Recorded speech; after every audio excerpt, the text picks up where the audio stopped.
एक बार की बात है, एक जवान बौद्ध भिक्षु अपने मन में उठने वाले नकारात्मक विचारों से बहुत परेशान था।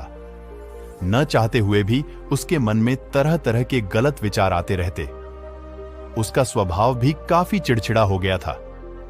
वह बात बात पर गुस्सा हो जाता, दूसरों के प्रति जलन और नफरत की भावना रखता, लोगों की बुराई करता और अपने मन में तरह तरह की नकारात्मक कल्पनाएं करता। वह अपनी इन सब बुरी आदतों से बहुत परेशान हो चुका था। उसने बहुत से तरीके आजमाए, बहुत प्रयास किया अपने अंदर के इन बुरे विचारों को खत्म करने का, लेकिन कोई भी तरीका काम नहीं कर रहा था। अंततः एक दिन परेशान होकर उसने अपने गुरु के पास जाने का निर्णय किया। गुरु एक बहुत ही बुद्धिमान और आत्मज्ञानी व्यक्ति थे। उस जवान भिक्षु ने गुरु से पूछा, गुरुदेव, मैं अपने मन से इन नकारात्मक विचारों को कैसे खत्म कर सकता हूं? गुरु ने उत्तर देते हुए कहा, नकारात्मक विचार बादलों की तरह होते हैं जो कि साफ आसमान को धुंधला बना देते हैं। अगर तुम्हें साफ आसमान देखना है तो पहले इन बादलों को हटाना पड़ेगा। ठीक इसी प्रकार अगर तुम अपने दिमाग से नकारात्मक विचारों को खत्म करना चाहते हो तो सबसे पहले तुम्हें इन नकारात्मक विचारों के मूल कारणों को पहचानना और उन्हें नष्ट करना पड़ेगा। उस जवान भिक्षु को गुरु की यह बात ठीक से समझ नहीं आई, तो उसने गुरु से इसे थोड़ा विस्तार से समझाने का आग्रह किया। तब गुरु ने शिष्य को एक कहानी सुनानी शुरू की। एक बार एक व्यक्ति जंगल से गुजर रहा था। तभी उसे रास्ते पर एक सर्प दिखाई पड़ा। उस सर्प को देखते ही वह व्यक्ति डर गया और वहां से भागने लगा। जैसे ही वह दौड़ा, उसका पैर एक पत्थर से टकरा गया और वह वहीं गिर पड़ा। उसने खुद को बुरी तरह घायल कर लिया था। जब वह उठा और पीछे मुड़कर देखा तो पाया कि वहां कोई सर्प नहीं, बल्कि सर्प के आकार की एक लकड़ी थी जो कि रास्ते पर पड़ी हुई थी।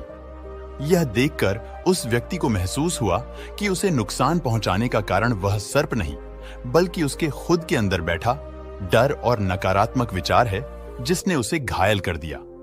कहानी खत्म करते हुए गुरु ने उस जवान भिक्षु से कहा, मन के नकारात्मक विचार इस कहानी के सर्प की भांति हैं जो तुम्हारी परेशानी का मूल कारण नहीं है, बल्कि तुम्हारी समस्या का मूल कारण तुम्हारे अंदर बैठा डरहीन भावनाएं और अतीत के बुरे अनुभव है, जो कि नकारात्मक विचार, गुस्सा और द्वेष के रूप में बाहर आते हैं। इसीलिए अगर तुम्हें अपने मन से नकारात्मक विचारों को खत्म करना है तो इसके मूल कारण को पहचान कर उसे नष्ट करना होगा। अब हम इस कहानी को अपने जीवन में कैसे लागू कर सकते हैं, इसके लिए कुछ प्रैक्टिकल टिप्स हैं। पहला, माइंडफुलनेस यानी जागरूकता का अभ्यास करो। अपने विचारों और भावनाओं के प्रति जागरूक रहो। देखो कि आपके भीतर क्या चल रहा है। आप अपने आसपास की घटनाओं पर क्या प्रतिक्रिया देते हैं। साथ ही मन में उठने वाले हर नकारात्मक विचार के कारण का पता लगाने का प्रयास करो। दूसरा, अपने अतीत की बुरी यादों, बुरी घटनाओं और बुरे अनुभवों को स्वीकार करो और खुद को व दूसरों को माफ कर दो। तीसरा, आभारी रहो। अपने जीवन के सकारात्मक पक्ष पर अपना ध्यान केंद्रित करो और आपके पास जो कुछ भी है उसके लिए इस ब्रह्मांड का आभार व्यक्त करो।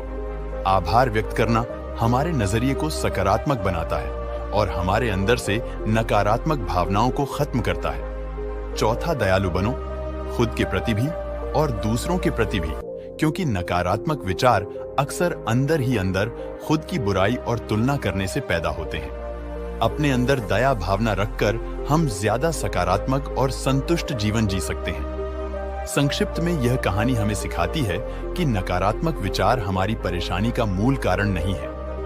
असल समस्या तो हमारे भीतर गहराई में छुपी हुई है।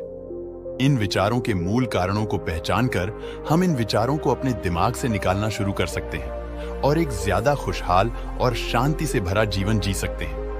याद रहे, कहानी की सर्प की भांति हमारे ज्यादातर नकारात्मक विचार भी सिर्फ भ्रम मात्र हैं, जिन्हें हम अपने मन में पैदा करते रहते हैं।